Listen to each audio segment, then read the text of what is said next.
প্রিয় ছাত্রছাত্রীবৃন্দ, তোমাদের জিওগ্রাফির অনলাইন ক্লাসে নতুন একটি ইন্টারেস্টিং বিষয় ভারতের রেখামানচিত্রে কীভাবে ভারতের বিভিন্ন ধরনের যে বিষয়বস্তুগুলো অঙ্কন করতে হয় বা ড্র করতে হয় সেইগুলির নিয়ম এবং নীতিগুলি সম্পর্কে আজকে জানব। এবং যে সমস্ত বিষয়বস্তুগুলো পরীক্ষাতে আসার সম্ভাবনা রয়েছে সেই সমস্ত বিষয়বস্তুগুলো নিয়ে আজকের আলোচনা। তোমাদের পরীক্ষাতে 10 মার্কের ম্যাপ পয়েন্টিং থাকবে, যার মধ্যে তোমরা দেখতে পাবে যে প্রত্যেক ইয়ারে একটা করে শহর অবশ্যই থাকে। ভারতের রাজধানী শহরগুলোর মধ্যে মোস্টলি একটা নদী থাকে, একটা ভূপ্রাকৃতিক বিভাগ থাকে, তারপরে কৃষিজ ফসলগুলি সম্পর্কে থাকে, মাটি সম্পর্কে থাকে, স্বাভাবিক উদ্ভিদ সম্পর্কে থাকে, শিল্প সম্পর্কে থাকে, শহরের মহানগরগুলি সম্পর্কে থাকে, বন্দর সম্পর্কে থাকে, সে এয়ারপোর্ট হোক আর পোর্ট হোক। এই সমস্ত বিষয়গুলি কি করে মানচিত্রে সঠিকভাবে উল্লেখ করতে হয় তার কিছু নিয়ম নীতিগুলোই নিয়ে আজকের ক্লাস। তা আজকে হচ্ছে প্রথম ক্লাস। দেখো, আজকে মূলত শহরগুলি আর ভূপ্রকৃতি নিয়ে সম্পর্কে আলোচনা হয়তো আমরা শেষ করব। তো প্রথমেই আমরা করে দেখি যে শহরগুলি কিভাবে মানচিত্রে পয়েন্ট করতে হয়। মানচিত্রে সঠিকভাবে পয়েন্ট করলেই যথাযথ মার্ক পাওয়া যায়। অগোছালোভাবে বা এলোমেলোভাবে কেউ যদি পয়েন্ট করে তাহলে কিন্তু পূর্ণ মার্ক আসার সম্ভাবনা থাকে না। দেখো কিভাবে সঠিকভাবে কিভাবে পয়েন্ট করলে বা মানচিত্রে অঙ্কন করলে পূর্ণ মার্ক পাওয়া যায় তার কিছু কৌশল। ধরো, চেন্নাই নামের শহরটি তোমাদের পরীক্ষাতে দিয়েছে। চেন্নাই নামের শহরটি কিভাবে পয়েন্ট করবে? তো চেন্নাই হচ্ছে তামিলনাড়ুর রাজধানী, এইখানে চেন্নাই রয়েছে, ঠিক এই রকমভাবে পয়েন্ট করবে। দিয়ে এখানে তীর চিহ্ন দিয়েছে, সেটা যদি 1 নম্বরে থাকে তাহলে 1 লিখে এখানেই লিখে দিবে চেন্নাই, চেন্নাই, ঠিক এই রকম করে। অগোছালোভাবে তোমরা দেখবে কেউ কেউ করে থাকে যে এই পাশে লিখে দেয় 1 2 3 4 করে, আর এখানে চিহ্নগুলো দিয়ে থাকে আর এখানে নামগুলো দিয়ে থাকে। এটা কখনো করতে যাবে না। সরাসরি যেখানে রয়েছে সেইখানেই তীর চিহ্ন দিয়ে দেখিয়ে দিবে। আমি যেভাবে চেন্নাই করলাম, এইভাবে চেন্নাইয়ের উপরে আরও অ্যান্সার আসতে পারে। চেন্নাইকে ছাড়া চেন্নাইকে আরও অন্যভাবে সে তুলে ধরতে পারে, বলতে পারে ভারতের গ্রেট ওয়েট, এইভাবে দিতে পারে। তো তুমি এইভাবে নম্বর দিয়ে ভারতের গ্রেট ওয়েট বলে ব্র্যাকেটে লিখবে চেন্নাই। ব্যাঙ্গালোর দিতে পারে। দেখো, ব্যাঙ্গালোর রয়েছে চেন্নাইয়ের পাশে, এইখানে রয়েছে, এটা হচ্ছে ব্যাঙ্গালোর। এই ব্যাঙ্গালোর হচ্ছে কর্ণাটকের রাজধানী। তো ঠিক এইভাবে ব্যাঙ্গালোরকেও লিখবে। যদি 2 নম্বরে থাকে তাহলে 2 নম্বর দিয়ে। ব্যাঙ্গালোরের বর্তমান নাম কিন্তু বেঙ্গালুরু। তোমরা বেঙ্গালুরু কথাটাই লিখবে, যা লেখা থাকবে সেটাই লিখবে।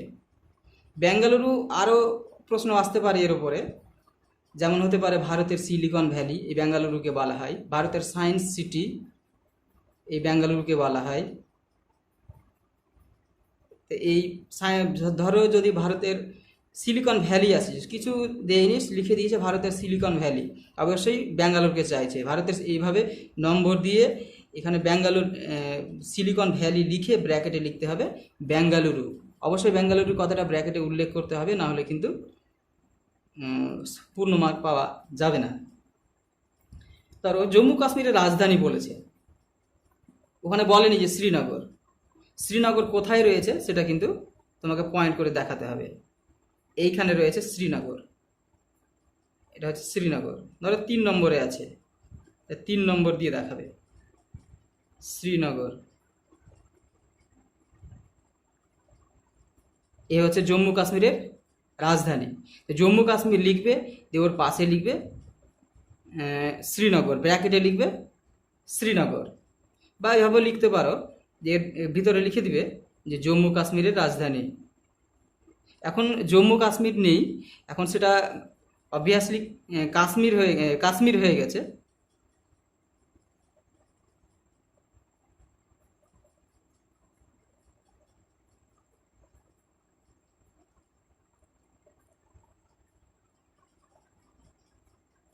জম্মু কাশ্মীরের রাজধানী। আহ,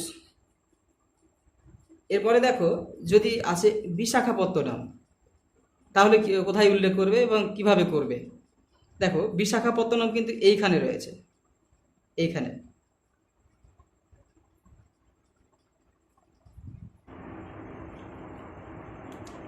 এর পাশেই 4 নম্বর দিয়ে বিশাখাপত্তনম কিন্তু লিখে দিবে।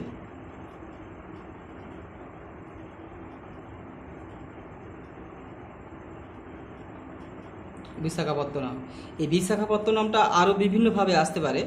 এখানে কিন্তু রয়েছে একটি জাহাজ নির্মাণ কারখানা, ইন্ডিয়ান শিপ ইয়ার্ড লিমিটেডের। তারপরে এখানে আরও আসতে পারে যে বলতে পারে ভারতের একটি স্বাভাবিক বন্দর, তাহলে কিন্তু এই বিশাখাপত্তনম। এরপরে ধরো আসতে পারে কলকাতা। কলকাতা এইখানে রয়েছে, এখানেই কলকাতা পয়েন্ট করে দেখাবে কলকাতা।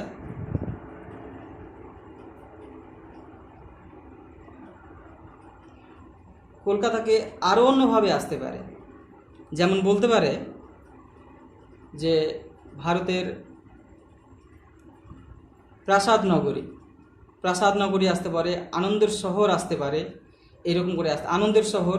তাহলে যদি এভাবে আসে যে প্রাসাদ, ভারতের প্রাসাদ নগরী, তাহলে ভারতের প্রাসাদ নগরী লিখবে, তারপরে ব্র্যাকেটে লিখে দিবে কলকাতা। এইভাবে অ্যান্সারগুলো করতে হয়। তারপরে ধরো এমন বলল যে ভারতের প্রধান প্রশাসনিক কেন্দ্র। আমরা জানি আমাদের ভারতের প্রধান প্রশাসনিক কেন্দ্র কি, অবভিয়াসলি আমাদের দিল্লি রাজধানী। তো দিল্লি রয়েছে এই রকম পয়েন্টে। তো এই দিল্লি কথাটি কয়েক রকমভাবে আসতে পারে ভারতের রাজধানী, সরাসরি দিল্লিও আসতে পারে, অত সরাসরি দিল্লি আসার সম্ভাবনা খুবই কম। বলতে পারে ভারতের রোম, ভারতের রোম। তারপরে ভারতের রাজধানী অঞ্চল, জাতীয় রাজধানী অঞ্চলও বলতে পারে, বা এনসিআরও বলতে পারে। এতগুলি কথা বলতে পারে। এইভাবেই তোমরা পয়েন্ট করে লিখে দিবে।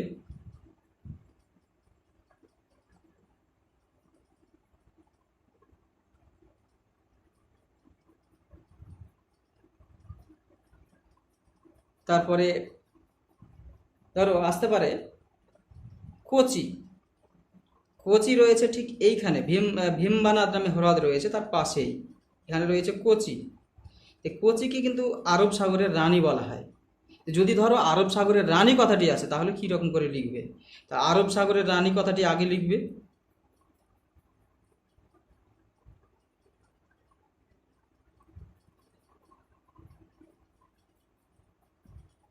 রানী কথাটি লিখবে, দিয়ে ব্র্যাকেটে লিখবে কোচি, কোচি কথাটি লিখবে। ঠিক এইরকম করে অ্যান্সারগুলো করবে নম্বর দিয়ে। ধরো আসতে পারে যে মুম্বাই, মুম্বাই যদি আসে, মুম্বাই প্রতি বছর মুম্বাই থেকে একটা প্রশ্ন থাকে, তো আসতেই পারে। মুম্বাই হচ্ছে ভারতের মূলধনের রাজধানী, ভারতের প্রবেশদ্বার, ভারতের সবচাইতে বড় মহানগর, আর মহারাষ্ট্রের রাজধানী।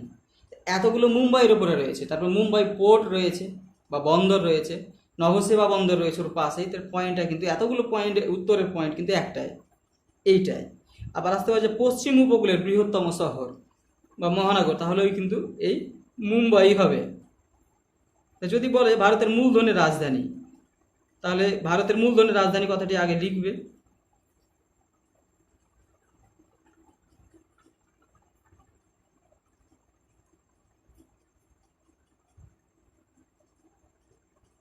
ব্র্যাকেটে লিখবে মুম্বাই। ঠিক এইরকম করে অ্যান্সার করবে। ধরো বলল হায়দ্রাবাদ। হায়দ্রাবাদ কোথায়? হায়দ্রাবাদ হচ্ছে এইখানে।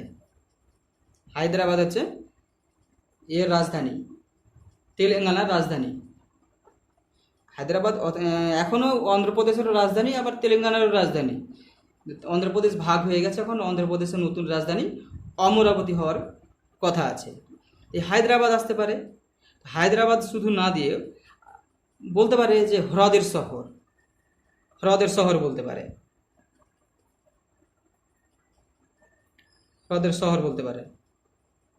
তখন ব্র্যাকেটে লিখবে কি? হায়দ্রাবাদ। হায়দ্রাবাদ কথাটি অবশ্যই লিখবে।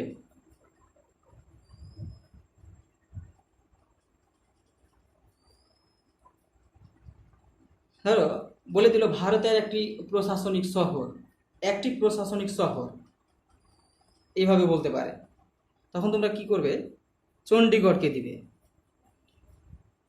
বা ভারতের একটি পরিকল্পিত শহর, ভারতের একটি পরিকল্পিত শহর। এই চণ্ডীগড় হচ্ছে পাঞ্জাব আর হরিয়ানার উভয়েরই রাজধানী, আবার চণ্ডীগড় নিজে একটি কেন্দ্রশাসিত অঞ্চল। এই চণ্ডীগড় আসতে পারে পরীক্ষাতে, বা বলতে পারো ভারতের পরিকল্পিত শহর।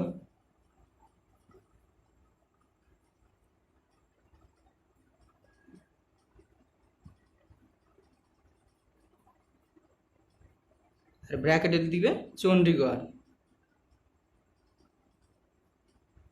চণ্ডীগড়।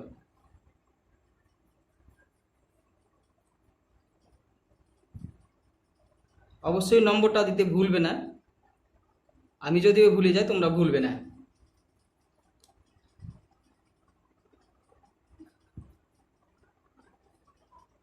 ধরো এইরকম করে যদি আসে ভুবনেশ্বর, তাহলে ভুবনেশ্বরকে এখানে দিবে।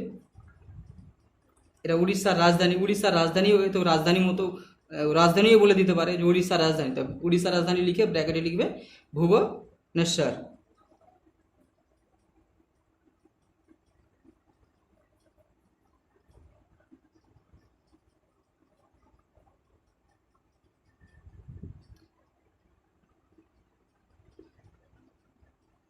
দেখো আসতে পারে হয়তো গুয়াহাটি হচ্ছে আসামের একটি ভালো বড় শহর, এই গুয়াহাটিও আসতে পারে।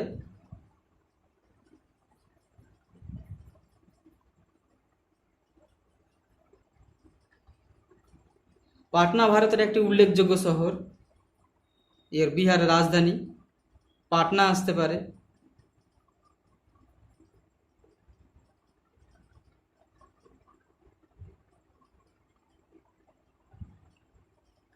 জয়পুর হচ্ছে এর রাজধানী, রাজস্থানের রাজধানী জয়পুর আসতে পারে।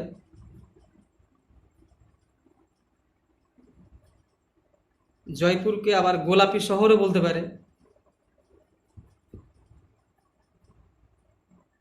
গোলাপি শহর বলতে পারে, সরাসরি গোলাপি শহরও বলে দিতে পারে।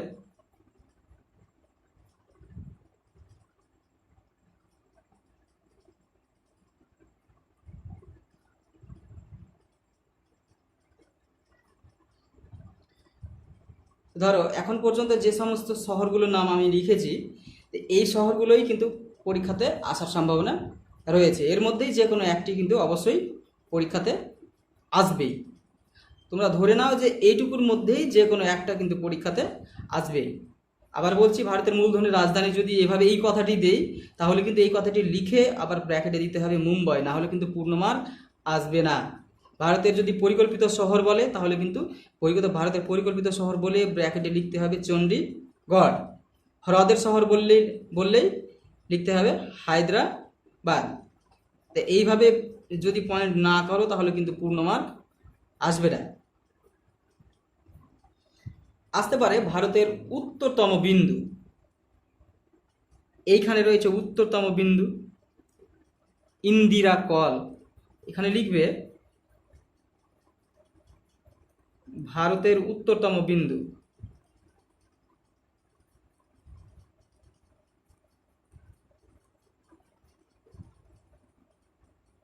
বিন্দু ব্র্যাকেটে লিখবে ইন্দিরা কল।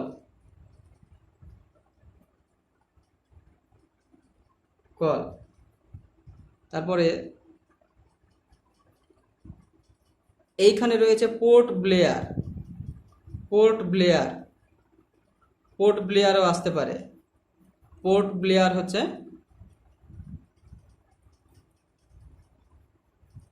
আন্দামান ও নিকোবর দ্বীপপুঞ্জের রাজধানী।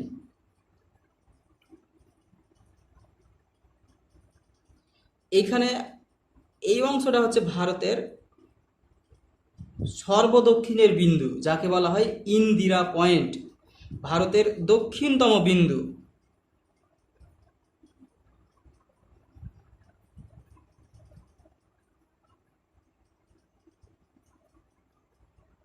বিন্দু ব্র্যাকেটে লিখবে ইন্দিরা পয়েন্ট।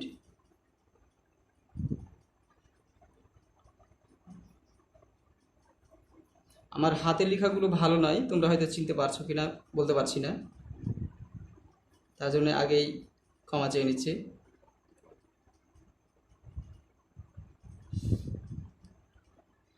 এর মধ্যে আরও একটি মোস্ট ইম্পর্টেন্ট রয়েছে, যেটা ভারতের উপর দিয়ে গেছে, কর্কট ক্রান্তি রেখা। এই কর্কট ক্রান্তি রেখাটি 8টি রাজ্যের মধ্য দিয়ে গেছে। এই কর্কট ক্রান্তি রেখাটিও কিন্তু পরীক্ষাতে আসার মতো গুরুত্বপূর্ণ একটি পয়েন্ট কিন্তু আছে। ভারতের উপর দিয়ে গেছে একদম পুরোপুরিভাবে।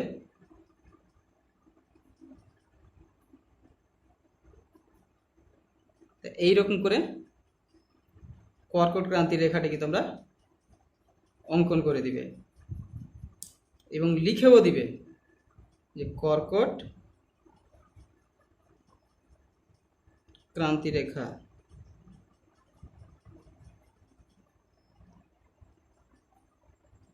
এর যে নম্বরটা থাকবে সেই নম্বরটা অবশ্যই দেবে।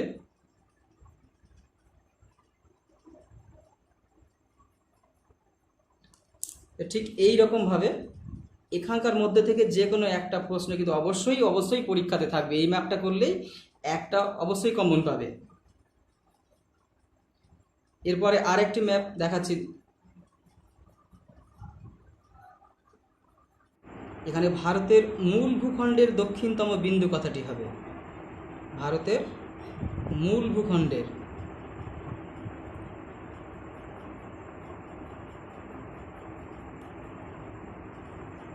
ভারতের মূল ভূখণ্ডের দক্ষিণতম বিন্দু কন্যাকুমারিকা। আবার বলছি, এই প্রশ্নটা অধিকাংশ স্টুডেন্ট ভুল করে। এই অংশটা হচ্ছে ভারতের মূল ভূখণ্ডের দক্ষিণতম বিন্দু, আর এই পয়েন্টটা হচ্ছে ভারতের দক্ষিণতম বিন্দু। এটা হচ্ছে মূল ভূখণ্ড। এই মূল ভূখণ্ডের দক্ষিণতম বিন্দু হচ্ছে কন্যাকুমারিকা, আর ভারতের দক্ষিণতম বিন্দু হচ্ছে এই ইন্দিরা পয়েন্ট। আবার যদি পূর্বতম বিন্দু আসে তাহলে কিবিথু, পশ্চিমতম বিন্দু আসে তাহলে গুহার মেটার। এই পয়েন্টগুলো অতটা গুরুত্বপূর্ণ নয়। এরপরে তোমরা আরেকটি মানচিত্র দেখো। এই আলোচনা হবে এটা বিশেষ করে ভারতের ভূপ্রকৃতির ওপরে।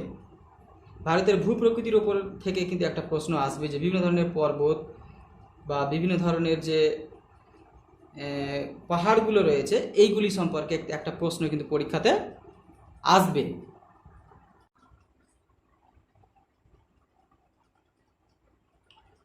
তো যেগুলি বেশি ইম্পর্টেন্ট বা গুরুত্বপূর্ণ বা তোমাদের 100তে 100 পেতে সাহায্য করবে সেইগুলি নিয়ে আজকে আলোচনা করছি।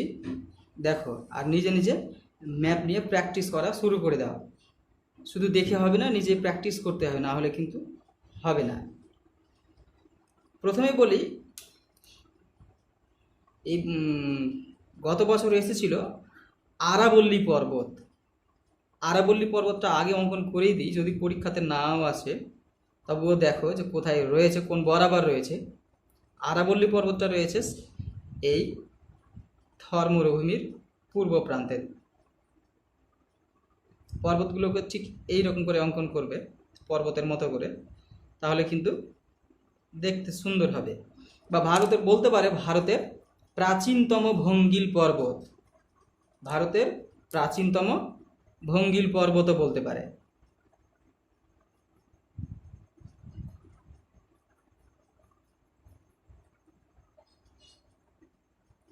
ভারতের প্রাচীনতম পর্বত ভঙ্গিল পর্বত বলতে পারে, আবার আরাবল্লী পর্বতও বলতে পারে।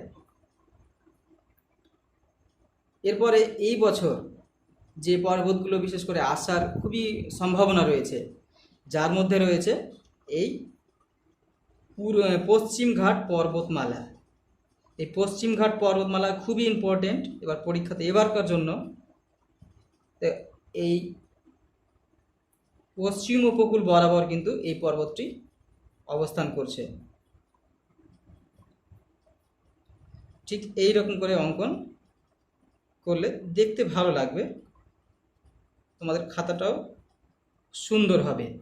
বা ভারতের বলতে পারে এই সরাসরি পশ্চিমঘাট পর্বতমালা না বলে যে ভারতের একটি স্তূপ পর্বতের উদাহরণ দাও, তাহলে ভারতের স্তূপ পর্বত তো সাতপুরা রয়েছেই, তারপরে সাতপুরা রয়েছে, এদিকে আবার পশ্চিমঘাট পর্বতও একটি স্তূপ পর্বতের উদাহরণ।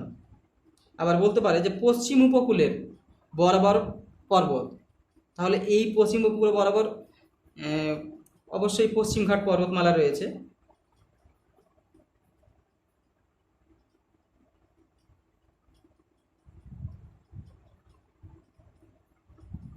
পশ্চিমঘাট পর্বত। তারপরে আরও যে সমস্ত গুরুত্বপূর্ণ, যার মধ্যে রয়েছে সাতপুরা। এই সাতপুরা পর্বতটা কিন্তু পরীক্ষাতে এবার মানে মোস্ট ইম্পর্ট্যান্ট। দেখো সাতপুরা পর্বত, সাতপুরাও কিন্তু একটি স্তূপ পর্বত, সরি এখন যে পর্বতটি অঙ্কন করেছি এটি কিন্তু বিন্ধ্য পর্বত, আর সাতপুরা পর্বতটি কিন্তু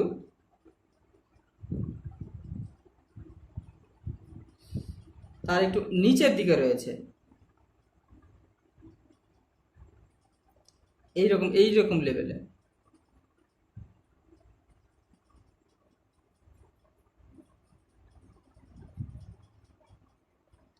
এই পর্বতটার নাম হচ্ছে বিন্ধ্য পর্বত।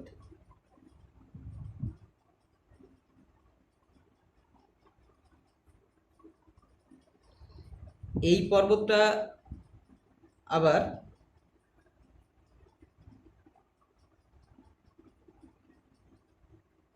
উত্তর ভারতের নদী আর দক্ষিণ ভারতের নদীগুলিকে বিভক্ত করেছে এই বিন্ধ্য পর্বতটা। আর এর এই সাতপুরা পর্বত আর বিন্ধ্য পর্বতের মাঝ বরাবর দিয়ে প্রবাহিত হয়েছে নর্মদা নদী।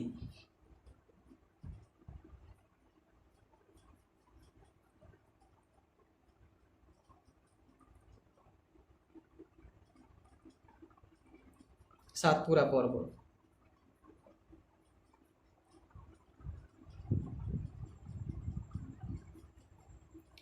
তারপরে দেখো আসতে পারে কারাকোরাম পর্বত শ্রেণী।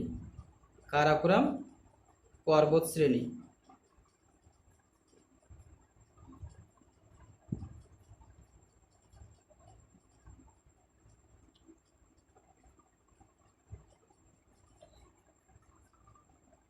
যে কারাকোরাম পর্বতে আর রয়েছে আমাদের উচ্চতম পর্বত শৃঙ্গ, যার নাম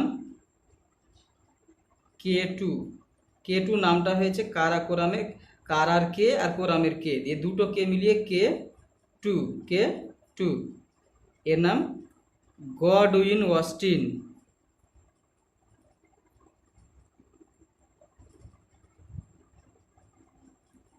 অস্টিন বা বসুধা ধবল শীর্ষ।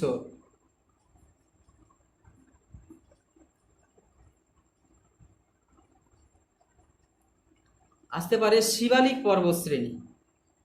শিবালিক পর্বতশ্রেণীটি দেখো একদম হিমালয়ের পুরোপুরিভাবে দক্ষিণে বরাবর, কাশ্মীর জম্মু কাশ্মীর থেকে শুরু করে নিয়ে দক্ষিণ বরাবর রয়েছে। তো এইটুকু অংশে এর প্রাদুর্ভাব এটা একটু কম রয়েছে, যেহেতু এইটুকু অংশ আবার নেপালের মধ্যে পড়ে যাচ্ছে। তো একটু এইটুকু অংশে তোমরা অঙ্কন করে দিবে, এখানে রয়েছে।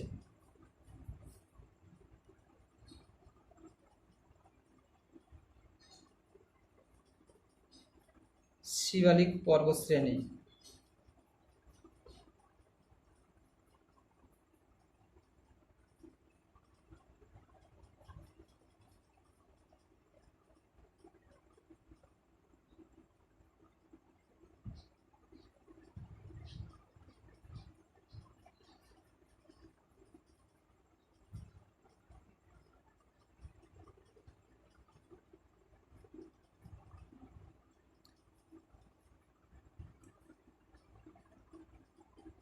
কিছু কিছু মালভূমি তোমাদের পরীক্ষাতে আসতে পারে।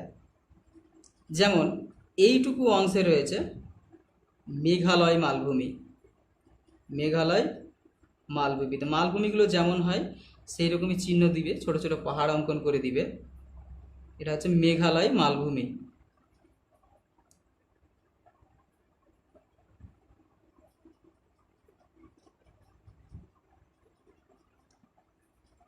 এই মেঘালয় মালভূমিটা কিন্তু এই ছোটনাগপুরের একটি অংশ। এই ছোটনাগপুরের বিচ্ছিন্ন একটি অংশ। এই মেঘালয় মালভূমি কিন্তু এই ইয়ের পার্বত্য অঞ্চলের অঙ্গসংস্থানিক বৈশিষ্ট্যের সঙ্গে কিন্তু মিল নেই। এই এই মেঘালয় মালভূমির মিল রয়েছে এই ভারতের দাক্ষিণাত্যের মালভূমির সঙ্গে। আর একটা খুবই গুরুত্বপূর্ণ প্রশ্ন এইখানে রয়েছে, ছোটনাগপুর মালভূমি। এই ছোটনাগপুর মালভূমিটাও একটি গুরুত্বপূর্ণ পয়েন্ট পরীক্ষাতে আসার জন্য।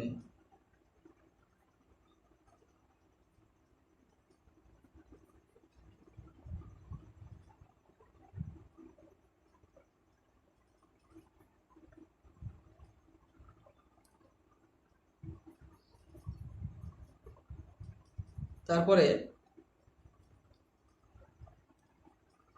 এইখানে রয়েছে পক প্রণালী। এই প্রণালীটা দেখো, যে প্রণালীটা বিভক্ত করেছে এই ভারত আর শ্রীলঙ্কাকে, এর নাম পক প্রণালী। পক প্রণালী।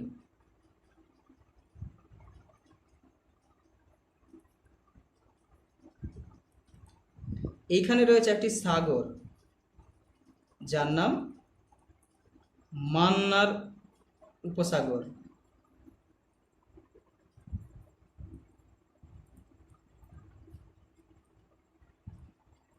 মান্নার উপসাগর।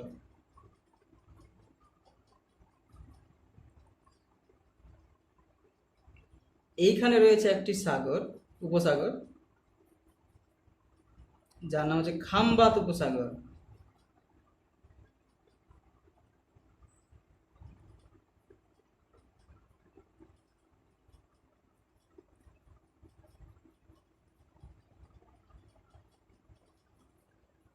খামবাত উপসাগর। পয়েন্টগুলো আমি যেভাবে দিচ্ছি সেভাবেই দিবে, বা তোমরা যদি পারো পেন্সিল দিয়ে এই রকম করে একটু বেড়া করে যদি কালার করে দিতে পারো তাহলে কিন্তু বেশ ভালো হয় পেন্সিল দিয়ে। এইখানে রয়েছে পয়েন্ট, যেটা এইটুকু অংশে রয়েছে, এটা এই উপকূলটার নাম হচ্ছে কচ্ছ উপকূল। এটা এই সাগরটার নাম হচ্ছে কচ্ছ উপসাগর।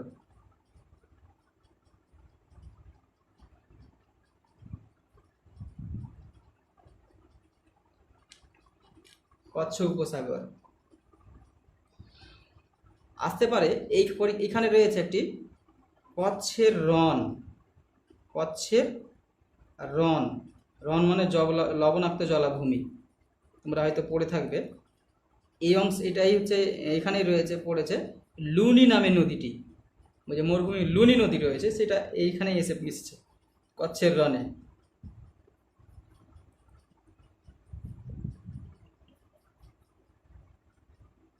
এই কচ্ছের রন কথাটি কিন্তু খুবই গুরুত্বপূর্ণ, ফ্রিকুয়েন্টলি মানে পরীক্ষাতে আসে। তারপরে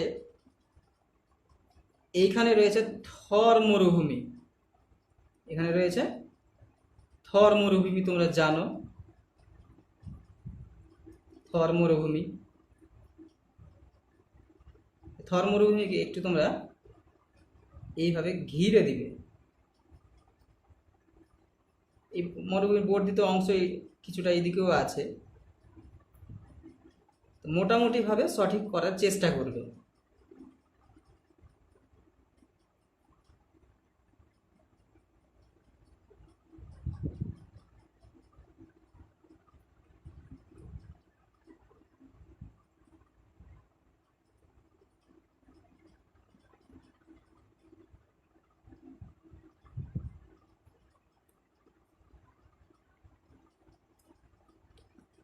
তারপরে কাশ্মীর উপত্যকা বা কাশ্মীর ভ্যালি।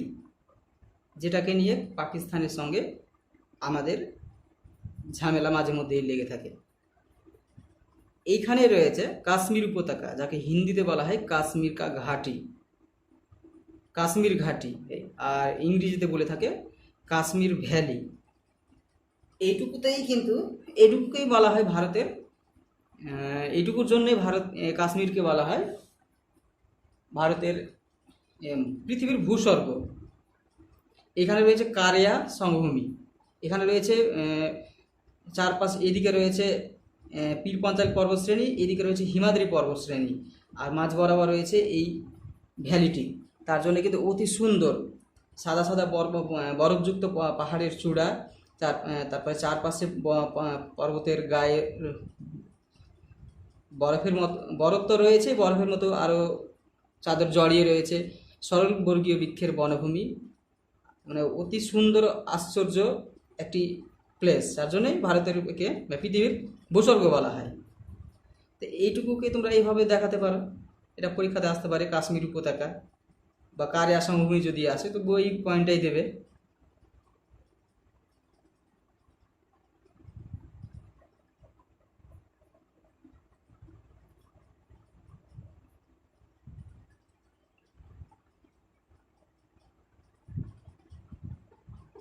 এই নম্বরগুলো দিতে ভুলবে না, যেভাবে নম্বর দেওয়া থাকে তোমাদের পরীক্ষাতে যেভাবে দেওয়া থাকবে ঠিক সেভাবেই দিবে।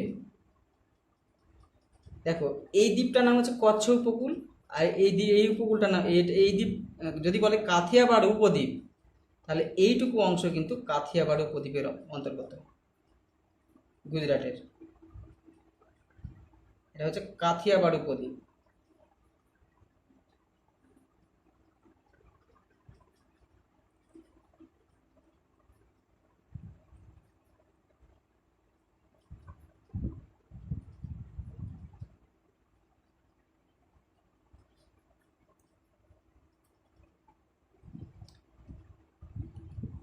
এইখানে রয়েছে নীলগিরি পর্বত, যাকে নীল পর্বত বলা হয়, যার সর্বোচ্চ শৃঙ্গের নাম দোদা বেতা।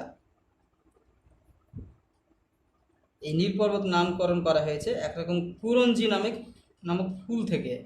প্রতি 11 বছর অন্তর অন্তর এই নীল রঙের ফুলে এই পর্বতটা কিন্তু ঢাকা পড়ে যায়, তার জন্য একে বলছে নীল পর্বত।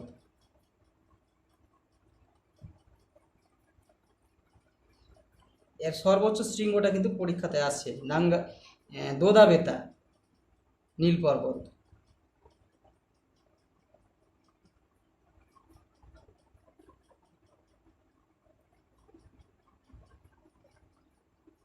যদি আসে আনাইমুদি, আনাইমুদি আর একটু নিচের দিকে রয়েছে, ঠিক এই রকম পজিশনে রয়েছে, যেটা দক্ষিণ ভারতের সর্বোচ্চ শৃঙ্গ আনাইমুদি।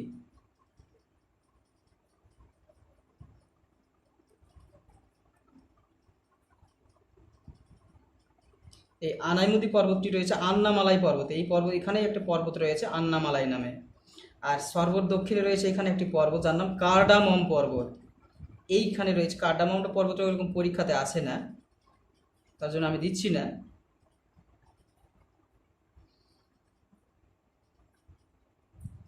এবার একটু উপকূলটুকু দেখো, উপকূলগুলো কিন্তু পরীক্ষাতে আসে। এইখান থেকে এইটুকু অংশ হচ্ছে, এখান থেকে এইটুকু অংশ করমণ্ডল উপকূল, করমণ্ডল উপকূল।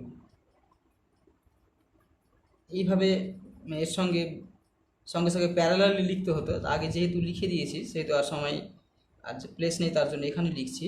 তোমরা কিন্তু এইভাবে প্যারালালি লিখবে, করমণ্ডল উপকূল।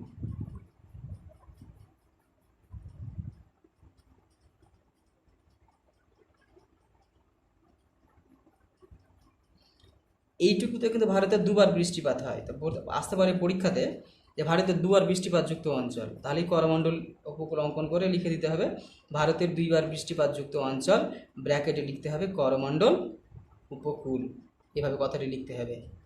আর এখান থেকে যে এই উপকূলটি রয়েছে এইটুকুকে বলা হয় উত্তর সরকার উপকূল, এই উপকূলটাকে বলা হয় উত্তর সরকার উপকূল।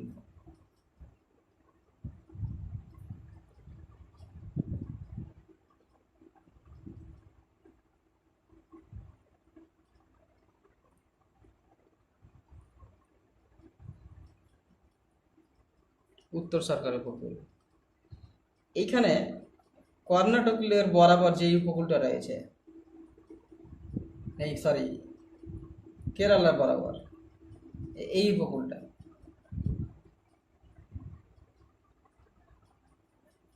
এই উপকূলটাকে বলা হয় মালাবার উপকূল।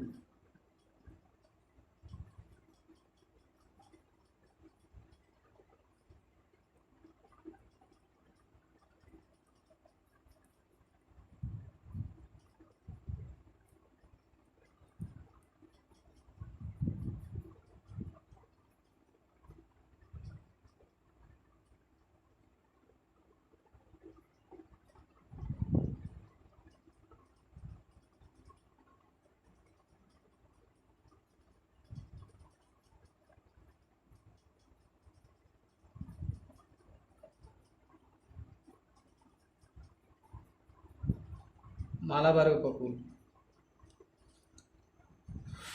এইখানে রয়েছে। এই উপকূলটা, এই মহারাষ্ট্রের উপকূলটা, এইটুকু উপকূলকে বলা হয় কঙ্কন উপকূল।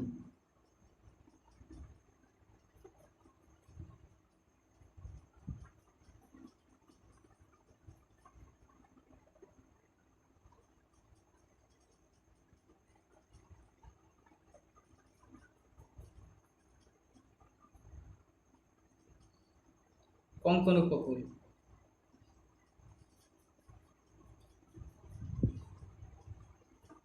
পীরপাঞ্জাল নামে একটি পর্বতশ্রেণী হয়তো পরীক্ষাতে আসতে পারে। পীরপাঞ্জাল পর্বতশ্রেণীটি একটু এইখানে রয়েছে।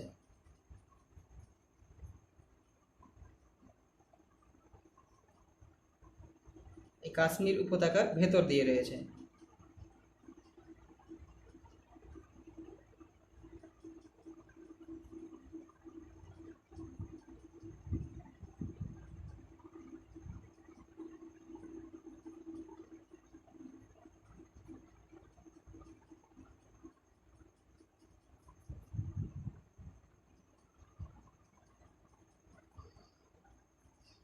যাই হোক, এইটুকুর মধ্যে একটা তো অবশ্যই আসবে, দুটো আসার সম্ভাবনা খুব বেশি। এইটুকু প্রশ্নের উত্তর তোমরা যদি সলভ করে থাকো বা করো, তাহলে অবশ্যই এখান থেকে 1 থেকে 2 খানা অবশ্যই পরীক্ষাতে পাবে। 1 খানা তো পাবেই, 2 খানাও আসতে পারে। 1 খানা তো পাবেই, আবার বলছি 2 খানা পরীক্ষাতে আসতে পারে। যাই হোক, আজকের মতো এই পর্যন্তই। এর পরের দিন অন্যান্য বিষয়গুলি নিয়ে আলোচনা হবে। তোমরা নিজেরাই প্র্যাকটিস করো। আমি যতটুকু বললাম, যদি 100তে 100 পেতে চাও, তাহলে কিন্তু এই রকম করে প্র্যাকটিস না করলে কিন্তু 100তে 100 পাওয়া সম্ভব নয়। আশা করি তোমরা প্রত্যেকেই প্র্যাকটিস করবে। আজকের মতো এখানে শেষ করছি।